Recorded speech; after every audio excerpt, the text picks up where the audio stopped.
नमस्कार, news circle में आपका स्वागत है। मैं हूं योगेश मिश्रा। देश में आलू की पैदावार कहां-कहां होती है, कैसे होती है और आलू की खेती को किस तरीके से किया जाए, इन सब सवालों के जवाब जानने के लिए हमारे साथ केंद्रीय आलू संस्थान मेरठ के डायरेक्टर डॉक्टर राजेश कुमार सिंह हैं। सर, आपका बहुत-बहुत स्वागत है। धन्यवाद। सर, सबसे पहले तो यही हम जानना चाहेंगे, केंद्रीय आलू संस्थान में किस चीज का अनुसंधान आप लोग करते हैं, क्या-क्या कार्यप्रणाली होती है? सबसे पहले तो मैं बता दूं कि मैं केंद्रीय आलू अनुसंधान संस्थान क्षेत्रीय केंद्र मेरठ में अध्यक्ष के रूप में कार्य कर रहा हूं जी। और आलू का अनुसंधान की अगर हम बात करें तो आलू हमारे देश के लिए हमारी देशज फसल नहीं रही। यह 400 वर्ष पहले 16वीं शताब्दी में हमारे देश में नीलगिरी हिल में आई सर्वप्रथम और यूरोपियन जो व्यापारी थे उनके माध्यम से। इसके बाद इसका जो एडाप्टेशन यहाँ हुआ और हमारे जलवायु के अनुकूल एक्लेमेटाइज्ड हुई और आलू यहाँ से फिर कुमायूं, गढ़वाल और शिवालिक की जो पहाड़ी श्रेणी थी वहां पर आलू पहुंचा और उसके बाद 1935 में हमारे देश के जो पॉलिसी मेकर और जितने भी हमारे नीति निर्माता, इन लोगों ने सोचा कि इस आलू जैसी फसल पर शोध की आवश्यकता है। इसको ध्यान में रखते हुए सन 1935 में जब देश आजाद नहीं हुआ था तो imperial Indian agricultural research institute के प्लांट इंट्रोडक्शन डिवीजन के अंतर्गत इसका व्यवस्थित जो शोध का कार्य प्रारंभ हुआ। बाद में हमारे देश के लोगों ने, जो हमारे सारे नीति निर्धारक और पॉलिसी मेकर और वैज्ञानिकों की सोच को देखते हुए 1949 में आलू पर एक संस्थान का निर्माण हुआ, संस्थान खोला गया। यह संस्थान सर्वप्रथम पटना में स्थापित हुआ और आलू में आवश्यकता क्या थी कि बीज बनाना और अच्छी प्रजातियों का विकास, इसके लिए लॉन्ग फोटो पीरियड, जो हमें सूर्य की रोशनी लंबे अवधि तक मिले और लो टेम्परेचर की आवश्यकता को ध्यान में रखते हुए यह जो केंद्र था, यह संस्थान, यह शिमला में स्थानांतरित किया गया। वर्तमान समय में हमारे शिमला जो सेंट्रल पोटैटो रिसर्च इंस्टीट्यूट जो मुख्यालय है, उसके साथ 4 बीज उत्पादन के लिए, प्रजनक बीज उत्पादन के लिए और 2 और 6 क्षेत्रीय केंद्र हैं पूरे भारतवर्ष में।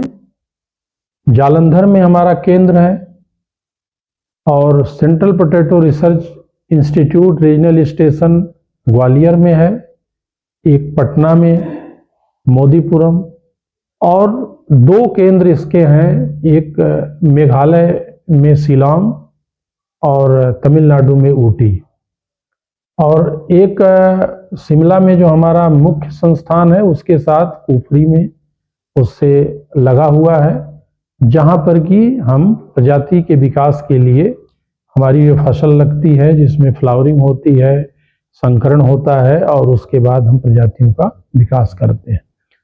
सर, एक सवाल और आता है कि भारत में मुख्यतः आलू की कौन-कौन सी प्रजातियां हैं जिनको हम खाने में यूज करते हैं या जिनका और भी कहीं यूज होता है?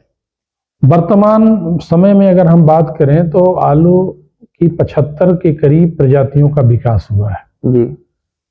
पहली प्रजाति 1958 में विकसित हुई और 1967 में एक प्रजाति का विकास हुआ जिसका नाम है कुफरी सिंदूरी जी, जो ज्यादातर हमारे पूर्वी हिस्सों में, बिहार और पूर्वी उत्तर प्रदेश, बंगाल में खाने में बहुत ज्यादा प्रयोग में आती है।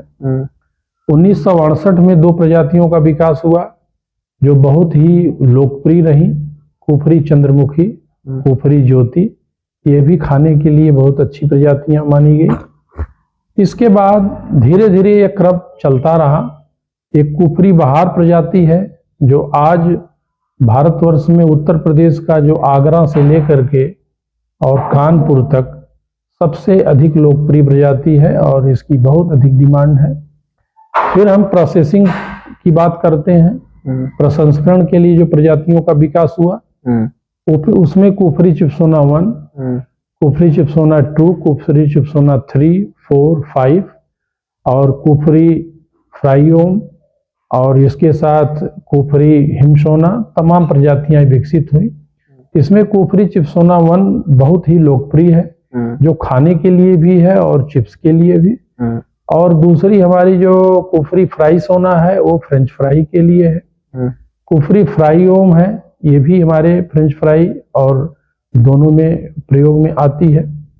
और एक हमारा जो सेक्टर है जिसमें अधिक ऊष्मा जहां होती है, हीट जहां हो, वहां के लिए प्रजातियों का विकास। पहली प्रजाति हमारी कुफरी सूर्या हुई।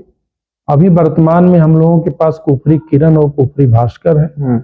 और कुछ प्रजातियां हमारा संस्थान जो विकसित किया जिसमें कि पोषक तत्वों की उपस्थिति ज्यादा है जी, जैसे कुफरी मानिक है, कुफरी केसर है, इस तरह की प्रजातियां हैं हमारे।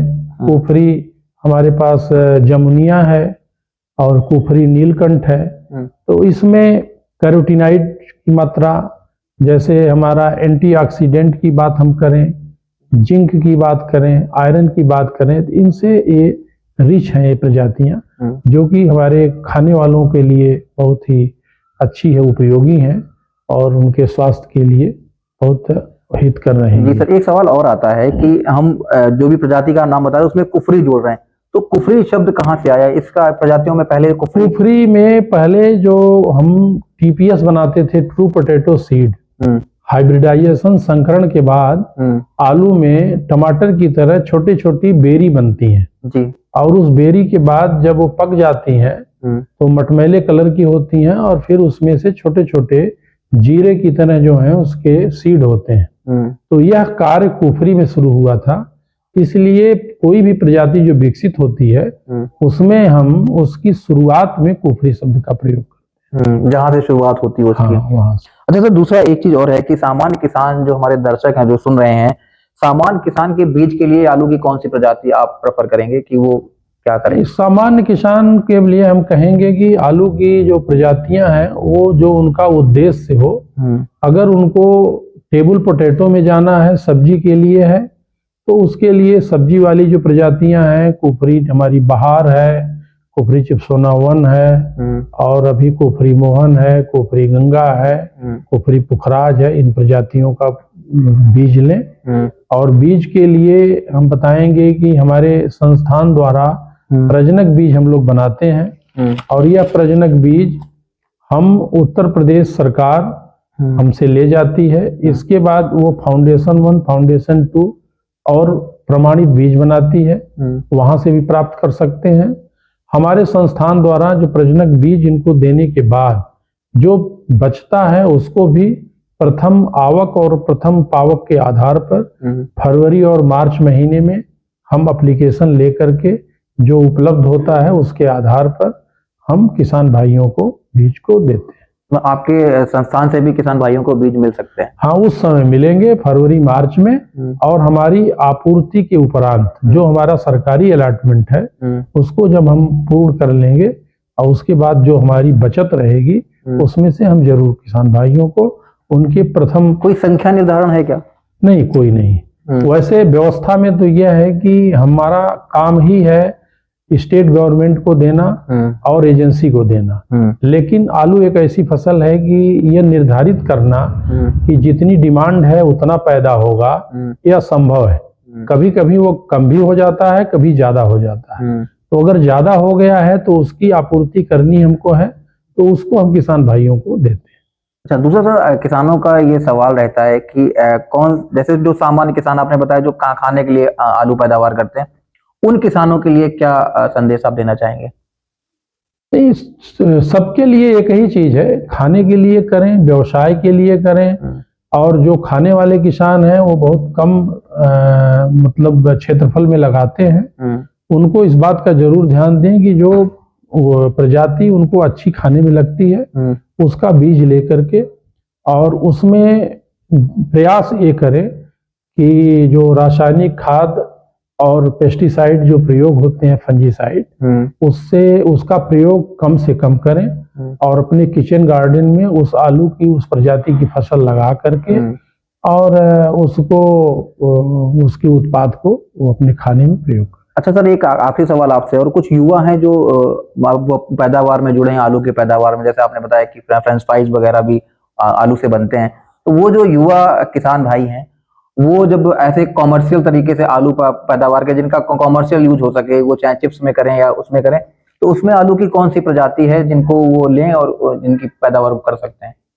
देखिए, आलू की खेती अगर आप देखेंगे तो मुख्यतः यह आलू को अगर हम थोड़ा सा परिभाषित करें तो आज के समय में आलू की जो खेती है वो एक नगदी फसल है, वह एक व्यावसायिक फसल है और आने वाले समय में हम कह सकते हैं कि वह एक जो है इंडस्ट्रियल क्रॉप भी होने की परिस्थितियां बन रही हैं।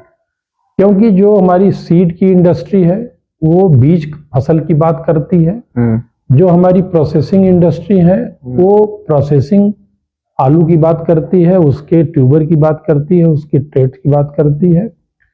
और जो इंडस्ट्री में एक और चीजें जुड़ने वाली हैं आने वाले समय में कि आलू का जो वेस्ट है उससे इथेनॉल प्रोडक्शन की बात है। अभी इस दिशा में शोध भी जारी है और बहुत सारे लोग इसमें जुड़ रहे हैं, तो आलू का भविष्य बहुत ही उज्जवल है और हमारे युवा साथी इसमें अगर जुड़ना चाहते हैं तो उनको प्रोसेसिंग सेक्टर में जो बहुत सारी कंपनियां इसमें लगी है, जुड़ी हैं, उनके साथ चाहें तो कॉन्ट्रैक्ट फार्मिंग करके या आलू की जो प्रोसेसिंग की जो रॉ मटेरियल है उसको जिनको जरूरत है उनको दे करके और इसको एक अच्छा मुनाफा, अच्छा लाभ प्राप्त करके और इसको इससे कर सकते हैं। हाँ, एक आपने बड़ी अच्छी बात बताई कि आलू के जो वेस्टेज है उससे एथेनॉल बनाने की प्रक्रिया शुरू होने वाली, इस पर रिसर्च चल रहा है शायद।